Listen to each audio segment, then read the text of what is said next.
So we have two, the first game, and Shrey being the resident experienced player. Yes, not expert. Right. So, all right. So, Andrew, what'd you think, other than us giving the game to Jack?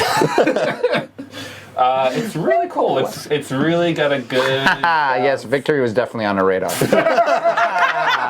Fantastic. Absolutely fantastic. All the way to the end of the night. I'm getting that shirt, too. Hoping it's not on my radar. Nope. Yeah, it's got a really light rules overhead, and it plays pretty quickly, but there's a lot here. A lot of good, meaty negotiation and, good maneuvering around each other. I think I really want to kind of play it again because I feel like I could have done better, but because there's a little bit of stuff that I wasn't really thinking about in terms of tile placement that didn't really come clear to me until the middle of the game. Mm-hmm. But yeah, it's cool. I really like it. How about you, Derek? Yeah, it's excellent. It's excellent. It's smooth. It runs quickly. The negotiation's kind of fun.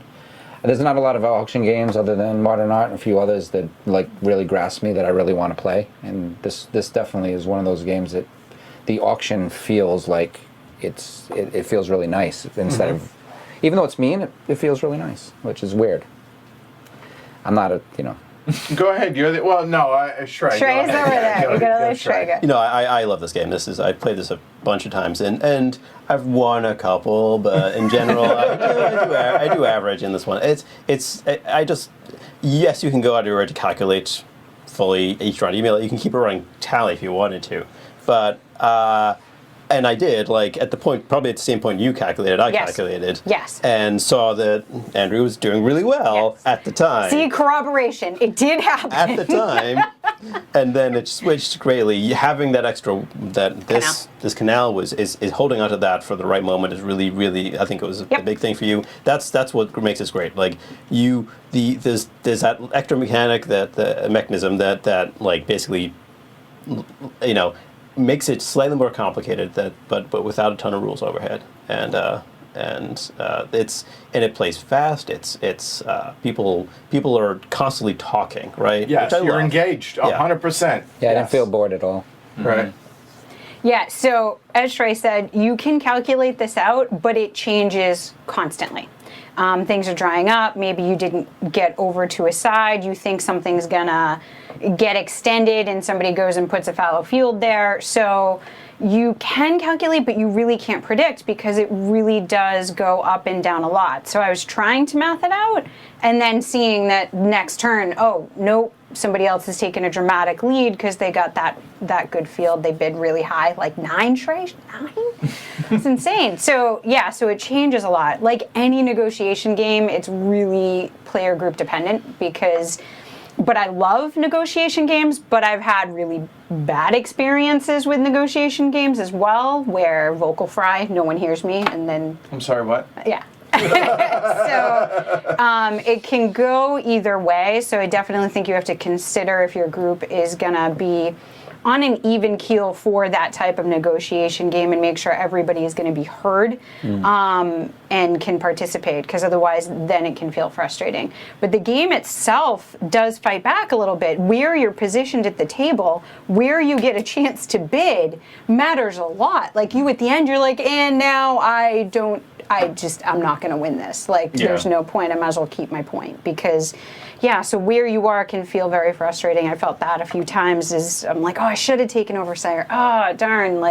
And you try to make the best of it. But that canal, it's really interesting. Having your own that you can place and being able to try to get somebody else involved with that maybe and be like, come on, you do that, and then maybe just making the most of that placement at the right time. That's huge. And honestly, my favorite thing about this game is the fact that only one person can place their canal in their free canal placement. And your positioning and what the other players do completely impact what you do. This game is completely intertwined between all the players. And I also understand why this is best at 5 players. It's agonizing. Every decision about this game is hard, in a good way. It's not hard because the rules are getting in the way. It's hard because I have no idea what you fools are going to do. Yes. Yeah. And it's frustrating in the way I want these decisions to be frustrating. I like that it's not perfect information, and I don't mean because we're hiding our money. I mean because not being able to completely anticipate what you guys are going to be going to do in a given round. Huge fan of this. Yeah, how does that feel? As a poker player, that must really like. Oh yeah, scratch that itch. it totally does, because it's all about anticipating what other people are going to do, but you can't. It's never perfect. Yeah. Right. You sometimes when you do, you're like, I knew feels you were really going to do good. that. Right, Yeah. exactly. But also putting people into bad situations or holding them over a barrel. Be like I did early on with Derek. I was like, look, I'm not going to put my canal down there, so Yeah. if you want it watered, you're going to have to. I'm not going to do it. Now, I may or may not have been bluffing there, but the fact is that because of your positioning at the table, not because I happen to go after Derek, but just wherever you end up, Seemed like that happened to me a lot. acting after certain people in a certain situation can be a lot of power, but also acting earlier than somebody can also be a position of power, depending on what's going on in the game. It's amazing So- how powerful pass is.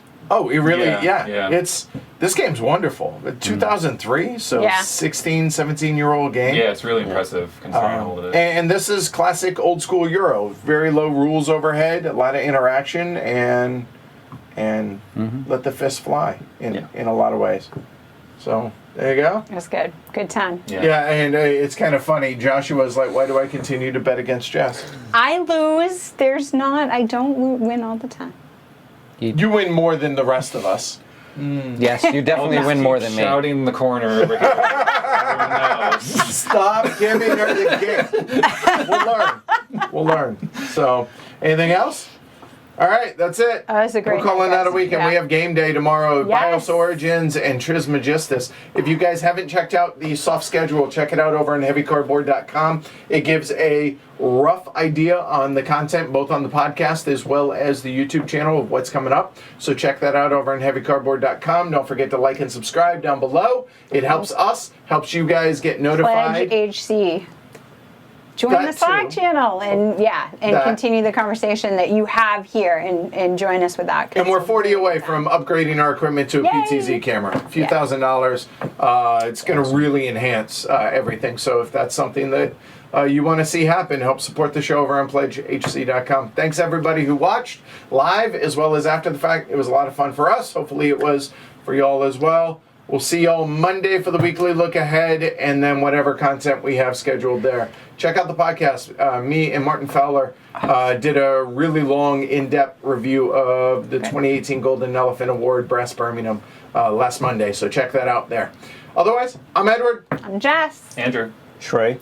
Derek. All right, we'll catch y'all next week. Take care, everybody. Bye.